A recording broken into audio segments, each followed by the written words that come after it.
All right. Well, welcome everyone. As people start to trickle into today's virtual gathering, I just want to say how grateful I am for everyone who's joining us for the launch of Kari Warberg Block's new book, Gathering Around the Table: A Story of Purpose-Driven Change Through Business. My name is Alexander, and as the CEO of Conscious Capitalism, I am just so thrilled, not only for Kari launching her book today and the amazing guests that she's bringing on to talk about it, but for all of you who are joining us to hear a little bit more about Kari's story as a conscious capitalist, what brought her to where she is today as a tremendous conscious capitalist CEO. And also to talk about how we can share this with more individuals to spread conscious capitalism and elevate humanity through business. Now, for those who are new to conscious capitalism, this is a philosophy of business and capitalism that emphasizes the human nature of these endeavors. It recognizes that capitalism and business are tremendous forces for good, especially when practiced with what we call the four tenets: having a higher purpose than just maximizing profit; stakeholder orientation, where we find win-win-win solutions for all stakeholders, not just one stakeholder group at the expense of others; conscious leadership, where leaders embody the values of the company that they represent, as well as introduce concepts like love, empathy, and appreciation in a way that goes beyond just the analytic intelligence valued before. And finally, conscious culture, where individuals can bring their full authentic selves to work and bring their full work selves back into their personal lives as well. And several years ago, we launched Conscious Capitalism Press in partnership with Roundtable Companies in order to share the stories and lessons and best practices of business leaders who have been practicing conscious capitalism for years, to impart that wisdom on others. And over the last 2 years, as we've really built this out, it's just been an absolute pleasure and incredible honor to see leaders like Kari take their life lessons, their stories and journeys, put it onto paper to be able to share with the world, because there's so much to unpack in here. And I think we're all going to get a chance to really go deeper into Kari's story today, although of course it's really articulated in Gathering Around the Table. But what I just want to highlight is that Kari has been in the conscious capitalism community for years. I think we first met 4 years ago at the Conscious Capitalism CEO Summit. But as her journey shows, she's been a conscious capitalist for much longer than that. As the founder and CEO of Earthkind, Kari discovered that 98% of pest control solutions sold were poison and set out to invent a better solution, plant-based pest control powered by nature, and to build up a company to find a more environmentally friendly way to address pest control through business that creates win-win-win opportunities for everyone that they touch. It's just such a pleasure to see this book come to fruition now. Congratulations, Kari. Thank you, everyone who's on this call right now. And with that, I want to turn it over to the CEO of Roundtable Companies, our partner in Conscious Capitalism Press, Corey Blake, to share a little bit more about what it's been like from their side. Thank you so much, Alexander. And yes, congratulations, Kari. I'm so thrilled to be a part of this book launch. I got involved with Conscious Capitalism back in 2014, was my first CEO summit. And the experience of getting to know other members of the community was so moving to me personally. And I really, truly started falling in love with so many of the people that I was meeting, the founders and CEOs and presidents and others who were so committed to figuring out within their own business, what does consciousness look like? And that experience of falling in love with everyone really inspired me to want to help amplify those voices. Obviously, in the world, a lot of people like to pick up the microphone to share what they've learned. And there's something about being a conscious organization and being on the path of deep personal development that I think the more that we learn about ourselves and the more we learn about consciousness, the more we sometimes recognize that we don't know anything at the end of the day. There's so much to learn and to know, and so much that still remains, and that can make it hard to sometimes pick up that microphone and tell anyone else, how to do something, or what we've learned. And the importance of that is just so vital, that that we wanted to inspire others to join in the sharing of what they're learning. And Kari is just somebody that's so easy to fall in love with. And there's something about her book. It is a piece of magic. I don't know how else to put my experience of how touched I was by reading the pages of her book. And I told her outright, it's one of my favorite books that we've ever been involved in. And I don't say that lightly. There's just something about the spirit and energy of her words that just pulled me in so deeply, and in a way that just touched my soul, and that I related to as an entrepreneur and a business owner. The obstacles that she had to find her way over, around, and through, and the way in which she carried herself as she met every one of them. I have no doubt that you will enjoy the roller coaster of her book in the same way that I did, and I'm so excited for you to experience that. So without further ado, let's go ahead and introduce the author of Gathering Around the Table, Kari Warberg Block. Thank you, Corey. Well, good morning and welcome. It's thrilling. It's a big day for me to release my first book.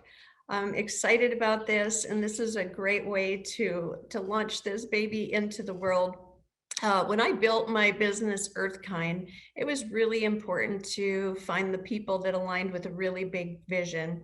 And going forward and writing a book, it was very much the same way. I needed to find the right people, put the right people at the table to make this happen. And I first wanted to share some whys. Why I chose Conscious Capitalism. There were many other publishers that would publish this book. And why I chose Roundtable. So I'll first get into that. So with Conscious Capitalism, you heard a little bit about the ethos and what we're doing and uplifting humanity through business. That truly embodies Earthkind and what I believe and what I'm doing. And Roundtable, I don't know how else better to say it than they're the best storytellers on planet Earth. And they tell the story they help you tell the story of your purpose. And the book is incredible and amazing, and it's way better than if I just did it myself. So thank you also to Jen and Sarah and Mariana, who spent all those long hours with me, helping me to develop the story in the most practical and empowering ways. And why we're doing this today, and this is a very significant day. Today is International Day of Achievers. And I think you would all agree, we need achievers today more than we ever have in the past. Achievers are people that set a goal and do everything they can to make those goals. And so may we applaud them, may we thank them, may we mentor them, and may we buy this book for them. All of the ladies that are my guests today truly embody this as well, and you'll be hearing some wonderful things from them.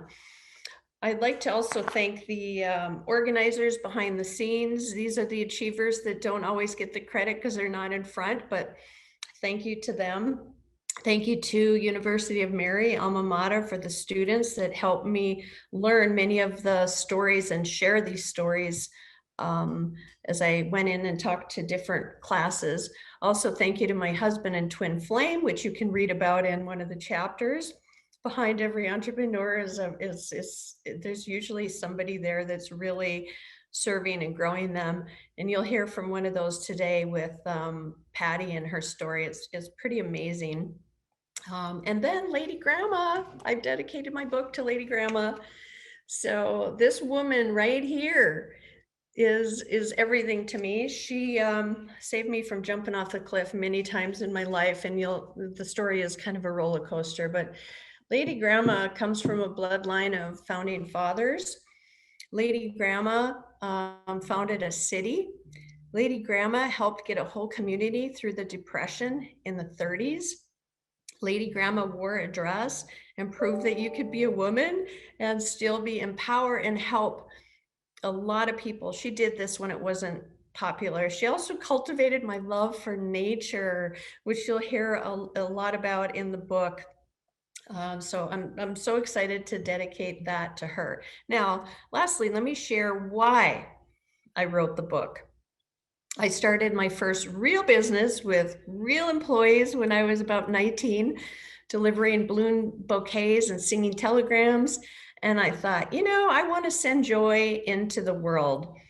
I wanted to deliver homemade candies. And I did not really have a guidebook for that. There wasn't other women out there doing things like that. So this truly is the book that I needed. And it focuses on something very different than what you're taught in college. And our business story has been taught in colleges worldwide. It's number one case study globally, which puts us in a elite group, if you will. But the way decisions are made really need to incorporate values. And I found that most business decisions weren't made with values. So this book is really empowering and will give the reader a real intimate close-up, like they're having coffee with me and I'm helping them through making these decisions. And they will truly be empowered to know that they can do anything. Those answers are all right here. And every one of my guests today is in the same belief. They have been through imaginable so much in their lives. And hopefully we can touch on some of that today. But we're really at a time right now, we're in a time and place where the old doesn't work, but the new hasn't yet been created. Now, as we all know, entrepreneurs, this is the time to step up. Everything as we know it can be recreated, reimagined, made better with love involved. We're basically writing a new story for our future. And so I'm happy to be a part of that and happy with Conscious Capitalism and Roundtable to be leading efforts like that. So the guests I invited today, they're all friends. They've had a profound effect in my life. They've helped millions of others on a global level. And I'm so excited that they're here today supporting me and that you have access to them. And they'll be sharing about my book and weaving in some of their personal stories. But talk about supercharged emotional intelligence and business minds here. So I couldn't be more thrilled. But before we jump into it, I'd like to share a giveaway. We are going to be giving away a book bundle of all the Conscious Capitalism authors right here. You'll see it in post. We've got it right here. It's great. I'll be personally mailing this out with a note to one lucky winner who signed up. So that will be cool. So you'll get all the Conscious Capitalism books. So I'm going to go into the bios for each of the guests. And then we'll be inviting them on and we'll have a conversation. At the end, we'll finish up. We'll save about 15 minutes for questions. So please put those in the Q&A rather than in the chat. And they can be addressed to myself or to any of the guests, to Alexander or Corey. We'll save 15 minutes at the end for that. And then we will finish up. And hopefully by then we'll be pushing lots of buy buttons on the book because you'll just want more. So ladies, if you could put your cameras back on, I'll introduce you one by one. So we'll start first with Nikki. Nikki is a serial entrepreneur, C-suite advisor, author, and speaker. Nikki is one amazing woman. I have watched her put teams together that literally solve the biggest technology challenges of our time. And my company has benefited from her work. And I had no idea that the technologies that we use, she was behind leading those teams to get far more out of them and push their barriers. And you are going to love what she has to say. Her book is Beyond Barriers. And if you want to check out her business, we'll have some links. She is doing some pretty cool things there. My next guest is Tammy Holzman. Tammy, you could wave so so guests that don't know you know who you are. Tammy is an investor, advisor, and best-selling author from the C student to C suite. It's a great book. It's really funny. I totally identify with this because I got her beat. I was like a D student in high school. Also, another one called Crazy Amazing During Difficult Times. Tammy loves to make people happy, whether that means giving a confidence boost, an introduction to a person they just can't seem to get to, or strategic counseling on ideas that aren't fully baked yet. And she's passionate about helping people succeed. Most importantly, she knows she herself is a work in process. She never takes herself too seriously. Tammy considers herself the perfect 7. Maybe you'll share with us what that means. And last, we have up Patty Auberry. Can you wave, Patty? Now, many of you may not know Patty, but I guarantee you almost everybody on the planet has heard of the books that Tammy's behind. Chicken Soup for the Soul. I'm guessing many of you now the light is coming on, and she's the one behind the scenes that has made all of this happen. It's like the first $1 billion book brand. So I'm so thrilled that she'll be on because she has I can't wait to hear her perspective, what her favorite chapter is in the book, and why. And she has also written an amazing book. I could not put this one down either. It's called Permission Granted. Discover how life changes when you give yourself permission. There's many good stories in there, and it's just all of their books have changed my thinking. All of them have made me more empowered. So I'm thrilled that you're all here. So let's get started. Nikki, could you share with me? I'm particularly interested because we haven't reviewed all this. So could you share with me and the guests which chapter most resonated with you? Well, Kari, first of all, huge congratulations. I couldn't be prouder of you, your work throughout your life, the incredible business you lead, the change you're making in the world, and also this book that is going to inspire so many people around the world. So for me, first of all, before I dive into the chapter, the one thing I wanted to share was just how powerfully your values come through in this book.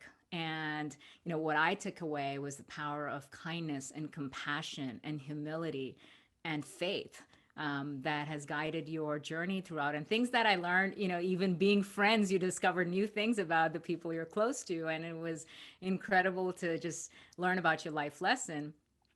For me, I'll share 2 chapters. First of all, on a personal basis, the one that I think resonated so much in this point in time, and I think it's particularly poignant for what is happening around the world, is a statement in chapter 4 that you have to surrender to the chaos and that stillness has to come from within. And I think given everything that the world has experienced over the past year, there's nothing that could have been said more powerfully in how you navigate through uncertainty and change through that, which connects very much with the work that I've done throughout my career, which has been in the work of innovation and, navigating through disruptive times. And which is why chapter 16, where you talk about locking arms with change makers, that really drives to the essence of what is needed. A lot of times when we think about the future, we think, well, the future is all about technology and artificial intelligence and automation and, coexisting with robots.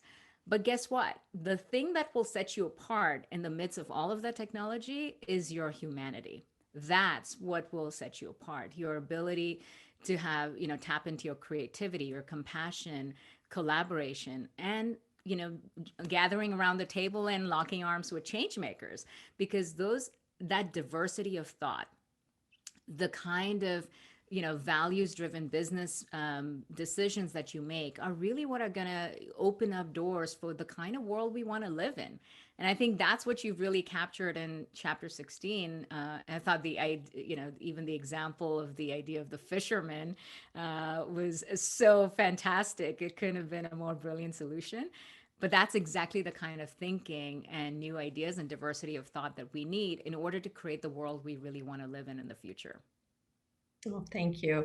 You're such a beacon of diversity, Nikki, and I've loved that. I've seen and grown my own view of diversity. And the chapter quote is, "We all get to serve one another when we've got a seat at the table." And one of my goals, obviously, is to make sure that everybody has a seat at the table, because truly that's where innovation happens. That's where creativity happens. That's where imagining the future happens, which that's how we can build that. And it takes everybody's perspective. If you could just share what your father taught you, what he put in your closet. I love this story. Well, I'll share with everyone sort of what my inspiration has been and why this book, is so powerful in what it does for people. And your story, Kari, what you highlighted is the power of imagination and the importance of having a vision. Your grandmother was that inspiration to you, and how role modeling is so powerful. So even when we talk about diversity and inclusion, why is that important to have visible role models? Because if you can see it, you can be it. And that diversity comes in many forms. There's no one definition of it, but it's really important to be able to provide that visual to people around so they can see themselves in someone else and have that hope for themselves. And that's exactly what my father did for me when I was a little girl. I grew up in India in the 70s. At that time, there was no foreign television, there was no access to magazines or media, and certainly not a whole lot of influential, powerful female role models. So my dad created this collage on the inside of my closet door that had pictures and, newspaper cuttings and magazine cuttings of all these incredible women leaders, from Indira Gandhi and Margaret Thatcher and Amelia Earhart.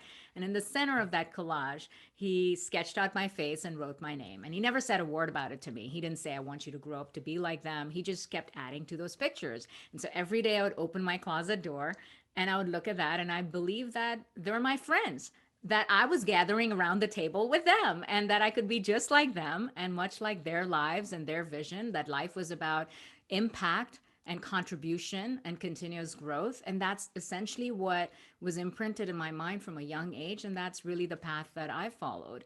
And that, belief that who you surround yourself with and what their values are is such a powerful concept, which is why even to this day, I'm fortunate to have, these amazing women as my close friends, and to have a values-based life and build businesses that have global impact. But coming from that place of, saying, how do we not only get a seat at the table, but create room for others to have a seat at the table? Because when you have that economic power, when you have that social power, when you have that political power, that's when you can create change, and that's when you can build a better world.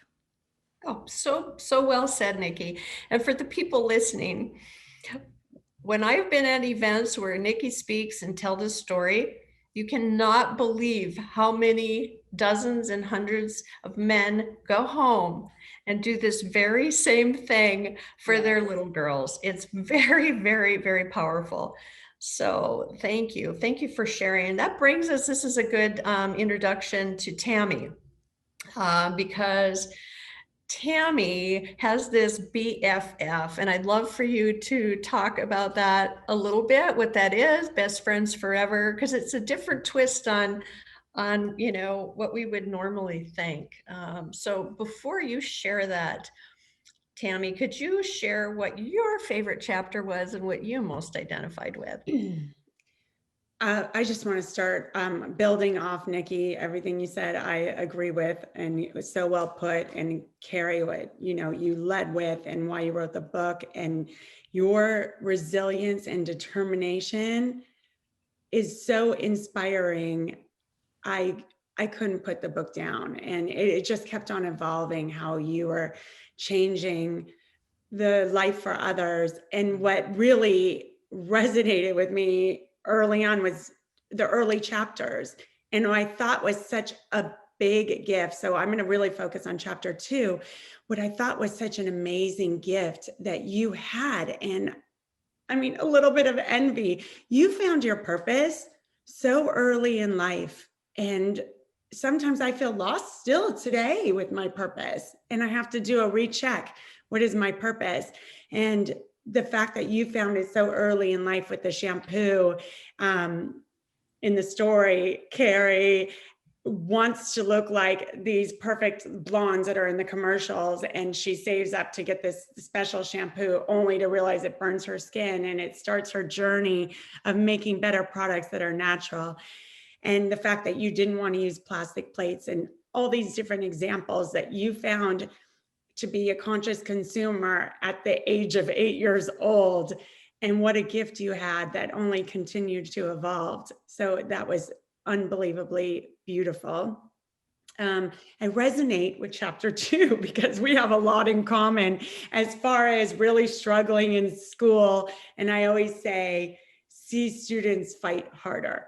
But guess what? D students fight even harder, apparently. Look at Kari's success.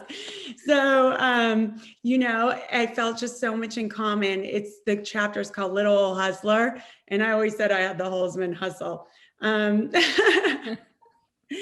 So, we also had a lot in common with our fathers in a lot of ways. Your father was really a role example of how to treat employees. And you learned early on as a CEO that you work for your employees on how to bring out the best in them. And my father was very charming salesperson. So I knew early on that it was like this EQ side of my life, like that if I wasn't smart enough in school, I had to figure out how to be smart enough to charm the pants off people.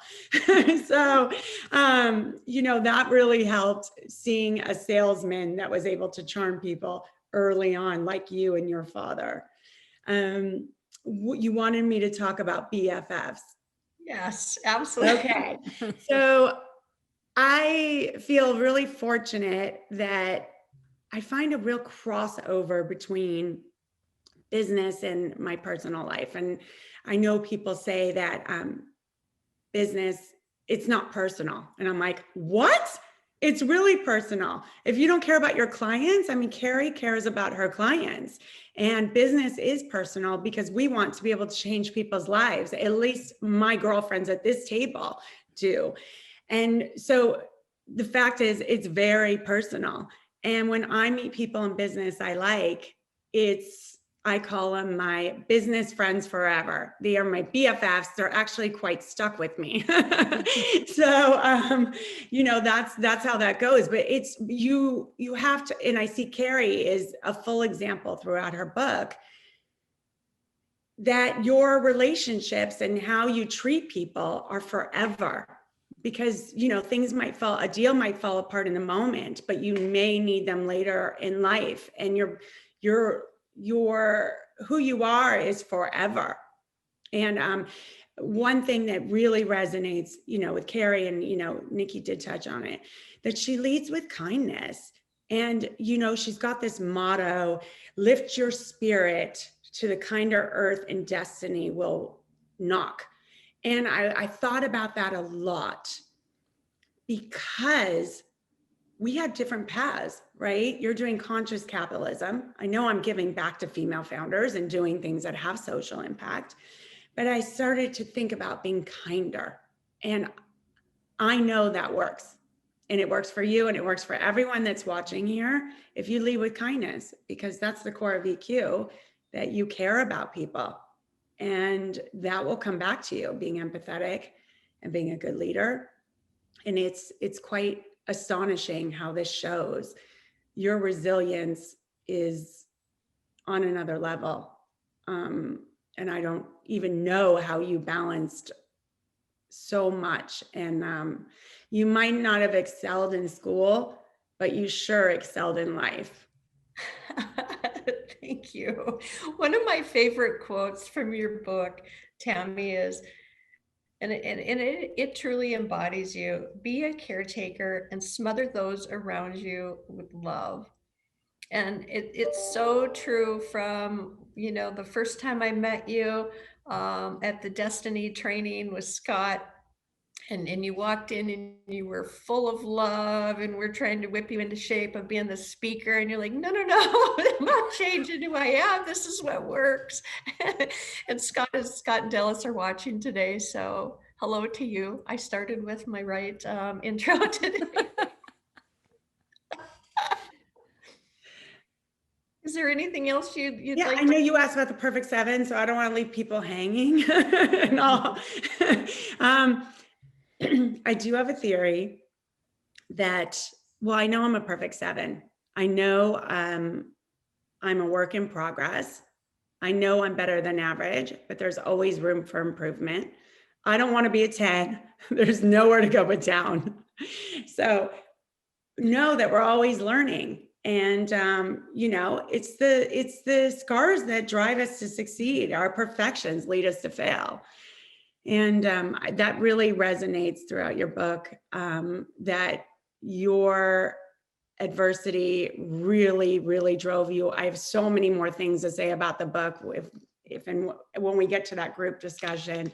But it's really early on how it just shows that you understand what it takes to get to the top, and you led from your heart and your beliefs and doing something positive for the world and for anything around you, including insects and mice. Thank you. Yeah, this is truly, we share the philosophy that Harvard does not guarantee your success. And you do. Yeah, as a exactly. person. Right now we're at a point in history where we need to rebuild this whole economy, and we don't have time for people to go to school for 4 years. We need to collaborate with each other. We need to get creative, build that resilience, be nimble, imagine, have the diversity. So thank you for joining today. I'm so thrilled, Tammy. I love you so much. I love all of you so much. So honored to be a part of this and celebrate you and your success in this absolutely fabulous book. And I can't wait for everyone to learn this story. Well, thank you. So let's move over to Patty. And I haven't known Patty that long, but I first met Patty. She was sitting at the table, and we were all gathered around the table, and she didn't say anything. She was very quiet and unassuming. And somebody goes, "Do you know who she is? Do you know who she is?" the chicken soup for the soul. And it's really interesting. And one of the things that I wanted to bring out today on my book launch is it really is about gathering around the table and about building other people's success. And those that do that and learn to build the value in other people become more successful by doing that. And Patty just really exemplifies that, because there's no ego. I try to compliment her and she'll go to the next thing. She just does not have time for that in her life. So I'm so thrilled to have you with us today, Patty. And where are you today? Because you in Santa Barbara, I thought you were going to be in Hawaii. And yeah, I was in Hawaii, then Santa Barbara. Now I'm in Nashville. So we're kind of close. I'm in North Carolina, so we're not too far off, and you might be able to hear the birds chirping outside because it's starting to be spring over here. So could you share with us, Patty, what your thoughts were on the book, and if you had a favorite chapter, what that was? Well, again, like everybody else, congratulations. It was so good. I mean, it brought me to tears in different areas. It showed me a side of you that I didn't really know existed, because you are so successful. And I think it's such a great lesson for women to get that we didn't all start where we look like we might be. And, I think we all have the same dad, because my dad was the same way. And I love the paper route. Like, you had a paper route. I'm like, I had a paper route. You were a D student. I was a C-, along with Tammy. We went to the same school. Nikki's our overachiever, which is great because we always need the brains in the house. But it gives you permission, and my dad would always say to me, it's not what you know, it's who you know, and never burn a bridge. And my mother, I was just thinking about this because my mom is a big part of my story, but she used to always say to me when I was young, because we lived in a pretty bad neighborhood, and there was a lot of kids that were not going to go in the right direction. And she would say, you're known by the company you keep, honey. And I'm like, wow, I kind of am even now. This is kind of cool. I get to pick and choose who I want to be around. But I think for me, it was kind of from death to life 7 and 8. And I think the fact that you had this massive accident and you had to really lay there in silence and figure out like, wait, what is my purpose today? Because I think our purpose is sort of innate, but it transforms over time. And the way that you were able to look outside the box and not to look at what's wrong, but what's missing, and noticing that you could take that tree bark and mix it with the potpourri to create a product that everybody said to you, there's no way, this is not going to work. It's impossible. You can't even get a patent. It's all out there. And how you persevered and fought through it. And as someone who published 250 New York Times bestsellers and got a no from every single publisher in the world that said, this won't sell, America wants blood and guts, they don't want warm and fuzzy. You know, it's just like that. It's kind of that never give up. And if when you really embody and you have that vision, that download that you had, that you have to continue and move forward with it. And there's a couple of things that you said. You know, you said, ask the universe for what you seek and she will provide. And I think a lot of us don't take the time to ask. We don't ask, if we could do anything, what would it look like? How would it be? And you said in your chapter, who would I be around? Who would be in my room, basically? And what would that look like? And I think we all need to take the time to really go big or go home and really visualize, what would that perfect world look like? Who would it be on my team? What would my culture be like? How would my employees be winning? And you really thought through those things at such a level. And there were so many things. I had to write down a couple of your different quotes, but you said, everything led me to where I needed to be. And I think for so often we think, you know, life is happening to us, but life is happening for us.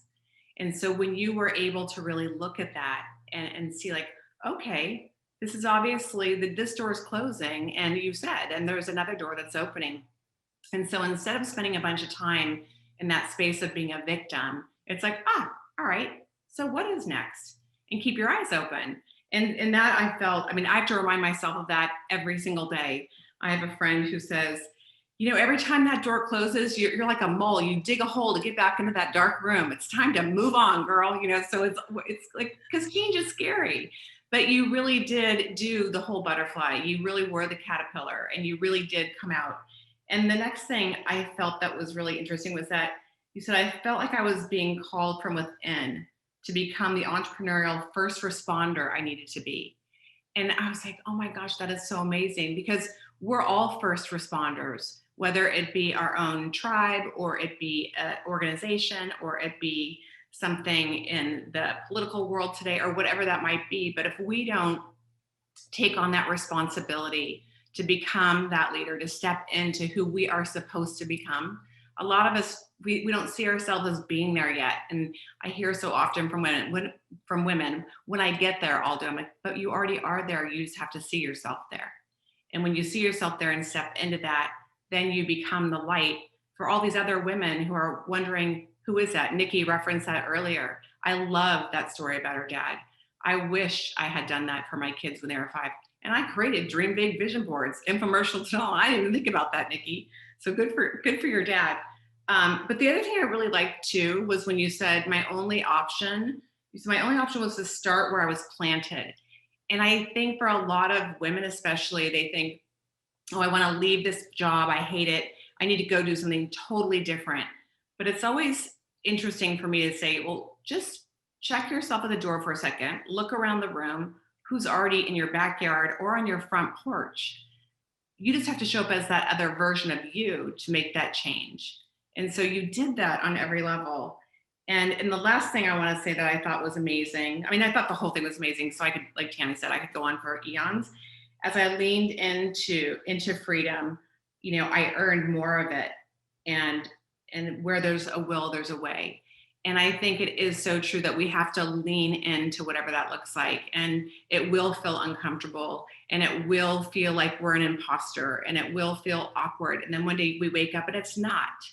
And I'm sure for you, had you said, you know, 10 years before this whole thing happened, if that was, you wouldn't see yourself there on some level. I mean, you knew you wanted to make a difference. But I think for anyone listening, It's so important to know that you can do whatever you want as long as you have total clarity. And I think the big thing, and I broke my back last year, Kari, so I could kind of relate to laying on my back.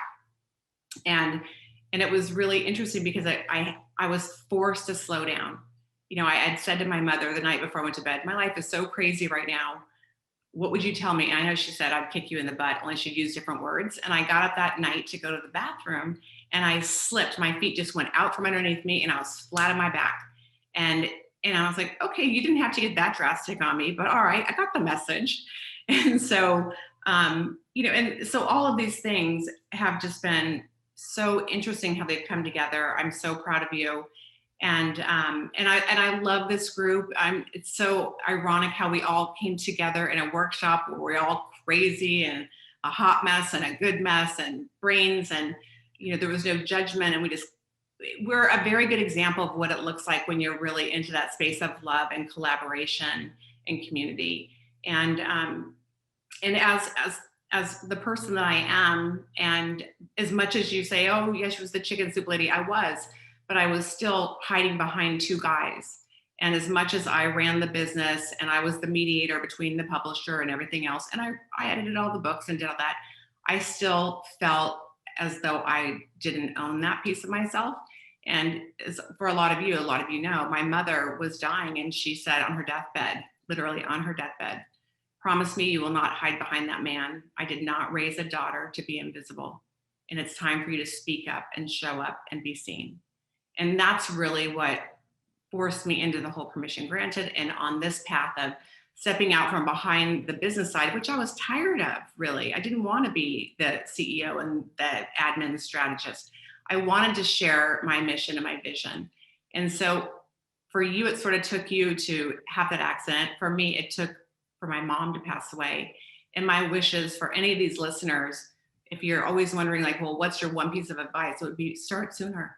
And go for it and stick with it and surround yourself with bright people and ask for what you need. You did that. You went to the library. You asked the teacher. You looked at what do I know and what do I need to learn? So all of those things are just worth getting this book because it's really a roadmap for life for so many.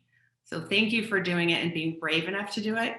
I know it's hard, for all of us. Like when you write a book, you wonder if they're going to say your baby's ugly. It's very vulnerable, but it's worth sharing. And so I'm so glad you did it.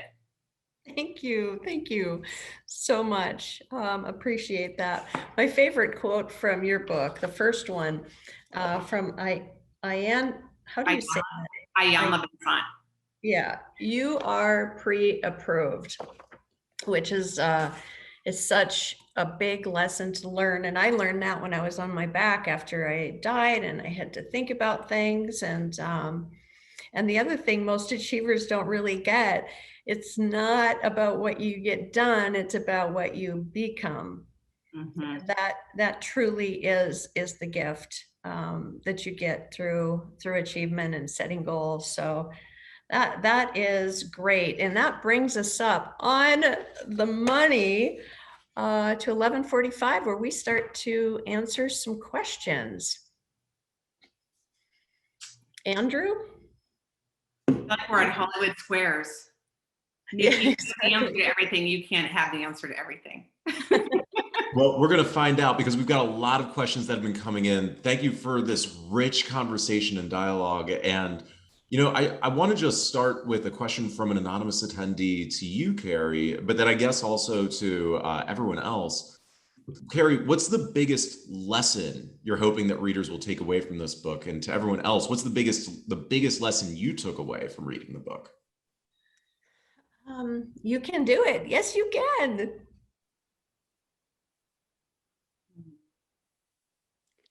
I agree. I mean, Kari shows that no matter what obstacles are in your way, there's another way. There's a third door to make it happen. And you don't need to know the information. You can learn along the way. I think Richard Branson said, if you don't know how to do the job, just say yes and figure it out as you go along. Kari, before I ever heard the quote, lived this life. Well, that should be your quote, Tammy. It is. Oh, maybe you'll quote me next time. Yeah, what I found so powerful in the book was just the power of believing in something bigger than yourself. And that comes through, right from your early age, Kari, even the belief that you were meant for a bigger purpose, even though you may not have defined it back then.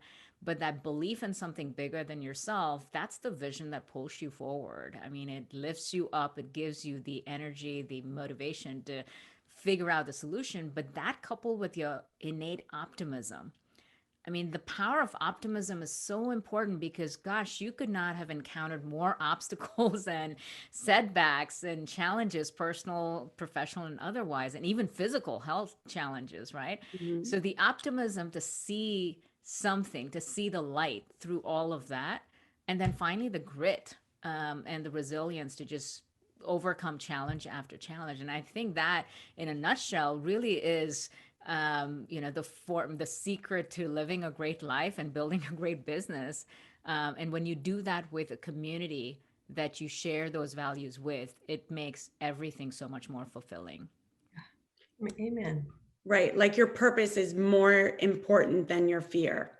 Yeah. Right. And that's a great lesson for everyone listening. Think about what your purpose is and what you want to accomplish, because if you're going to let your fear get in the way, that is going to be a loss for everyone else because you're so fearful, and you show that you can get beyond your fears. Well, what I love about that too, I think that the biggest takeaway is that we all have a higher purpose, and that it does take time. You have to quiet your mind, but you also have to look at Kari's story. She, from the age of 8, she didn't want to have toxic things in her environment. She was looking at the sparks. She was looking at perfume. She was doing these different things. She was always being pulled effortlessly towards these things. And so lots of times in the work that I do, I find that people struggle with this life purpose. Oh, it must be something so big.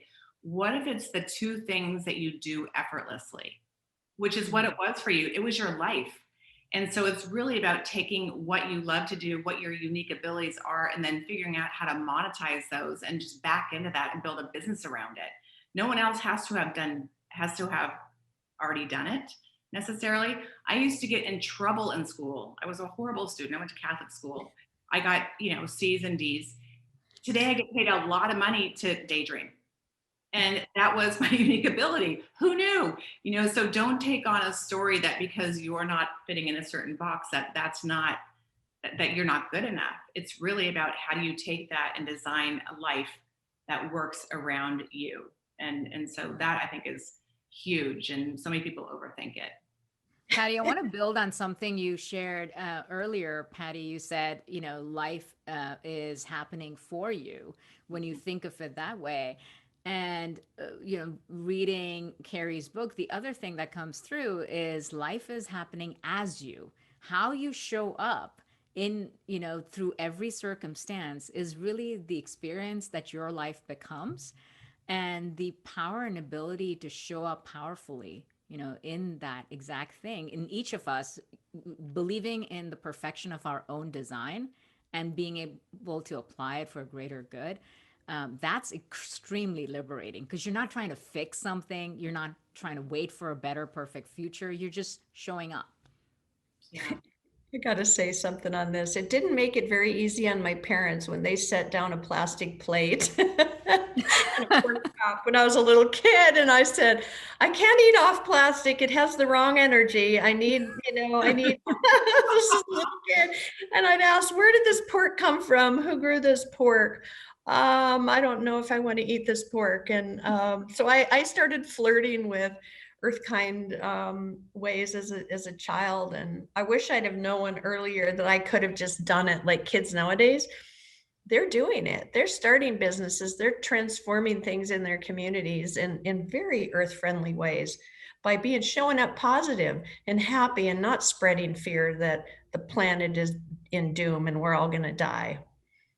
It's just, so thank you for sharing these thoughts. Great questions.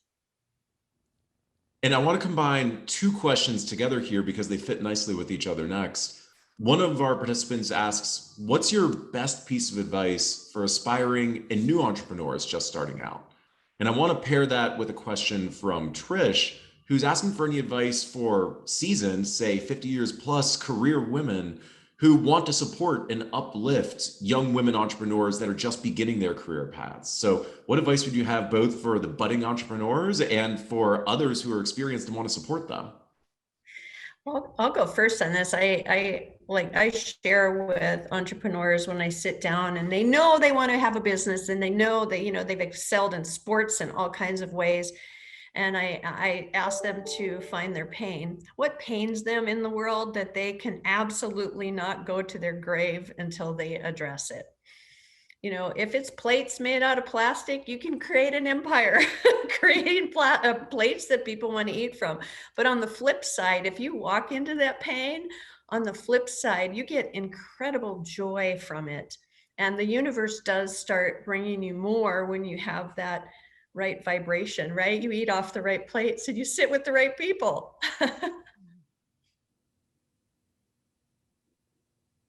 Anybody else? I'll keep it short. Like my very simple advice for any entrepreneur is go from dreaming to doing. If all it took was a dream to start a business, you would have 7 billion entrepreneurs on the planet, right? So the people that actually start businesses and stick with it through all of the challenges and navigate through all of that, they make a decision and then they take action. And usually the very first thing you start with, no matter how perfect your business plan is likely going to change, but that's okay. You just have to keep taking action. So making that, going from dreaming to doing, is that very first step that'll get you in that direction. I think the same thing is true for the 50 somethings. I think I work with a lot of women in that area and they feel as though, oh, I've been home for all this time and now I want to reinvent myself. And it's the same thing. And it's really reframing too. Like you were the CEO of a household. You had to be organized. You had to keep your kids alive. You had to do all the things that you had to do. And so now it's just really looking at what do you want for the rest of your life? Like what is calling you? For me, it's all about making sure women are seen at a very early age because I wasn't seen, and most of the men in my life weren't going, hey, let's show you to the world. It was good, keep her in the closet, And so that's my passion. I can't stand when I don't see women taking credit and showing up, and even when they're scared, just going for it anyway. But what Nikki's saying, like clarity plus action will create the results. And they're not always great. We make mistakes, but those aren't really mistakes. They're just data. And we just have to be able to be flexible. Failure's feedback. It is. Yeah, I think that women have this unique, they have the EQ, they're empathetic, they know how to care about people. They can be self-aware. And I think that asking for advice from people and finding the right mentors. And once, we're great at making connections. And I would say that this is what I would tell, younger women, is we're great at making connections because it's a natural ability. We like people, we're curious. How are you going to leverage these relationships? And I think that women by natural have a hard time leveraging their relationship to ask for things. And you would be surprised if you just want to spend some time with people that they would be willing to give it to you. And we love seeing other people succeed. And, they just have to ask and know that they're going to be rewarded. Absolutely. So many people, and I've seen the research and been in the policy rooms and all of this, and 99% of the time, people aren't asking for it, asking for what they want. And I can tell you, we can all tell you, very few people ask an entrepreneur for help because they're scared that that they're way over their head. Well, I tell you what, they're the right people to ask because it is about the action and it is about what you do. And before we go on to the next question, Tammy has helped a couple ladies. What are they in their 80s? The Bettys. They're making influence, like huge influence, because she's worked with them and sharing what they do on social media, and it's wonderful. I think the point of how, being friends with women, one's 85 and one's 92, is their resilience and what they've been through. One's a Holocaust survivor, and they both were insanely successful because they knew what it was like to have everything taken away and survival skills. And don't ever underestimate anyone in every age of what you can learn from them. I see mentors being someone older. I also see mentors being someone younger that we can learn from, because maybe we're learning about technology and what the trends are from someone younger. So having an open mind and bringing all these different voices to gather around the table. Fantastic. And I'm looking at the time. I think this might be our last question, but I think it's a good one. Following up on your point, Nikki, about pushing through failures, what can each of you identify what you think is the most common roadblock that entrepreneurs face, or perhaps the biggest roadblock you faced and how you got over it? It's me. I look at myself in the mirror every day. I say, get out of my way, Kari. Get out of my way today. I love that. Yeah, I'd agree. I mean, it's really comes down to mindset, because whether it's the size of your ambition, if you want to achieve big things, you got to start with a bigger dream. If you dream smaller, that's where you're capping your ability to achieve. One of the best pieces of advice I got from a mentor years ago was after I went through a really painful setback in my business, and I was complaining about it and really kind of going through that woe is me experience of, I can't believe this happened. We worked so hard and this has happened. And he very calmly looked at me and he said, your problems aren't big enough. If you want to build a bigger business, you better learn how to solve bigger problems and stop crying over the little problems. So hope for bigger problems and then become bigger than your problems. So it's really all about mindset of how you look at the obstacle as the opportunity for your growth, for your advancement, and for creating bigger impact. I feel like this is an easy one for me. I think it goes back to my younger self and not being a great student. So I have this mindset of never being smart enough. And so I have, I had written about imposter syndrome quite a while ago, and it's myself that gets me in the way. It's my fear that I feel like a fake and a fraud, even if I might know the information. There's really good news here though.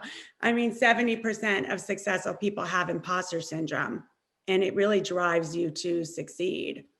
So if you could look at it as you're taking the next level and you don't feel like you have the information, that's a good thing, that you're pushing yourself beyond your comfort zone. But I will tell you, my self-doubt can get in your own way. But just know that we're all pushing for something bigger and we're all doubting ourselves. And a little healthy doubt is good. Wonderful. Well, I think that brings us up to our close, and I would like to close us today. We'll listen to a little Aretha, do a little dance in our chair, and honor the achievers among us, those who set goals and make them happen and find the right people to gather with values and make impact in the world and become the people that they truly want to be.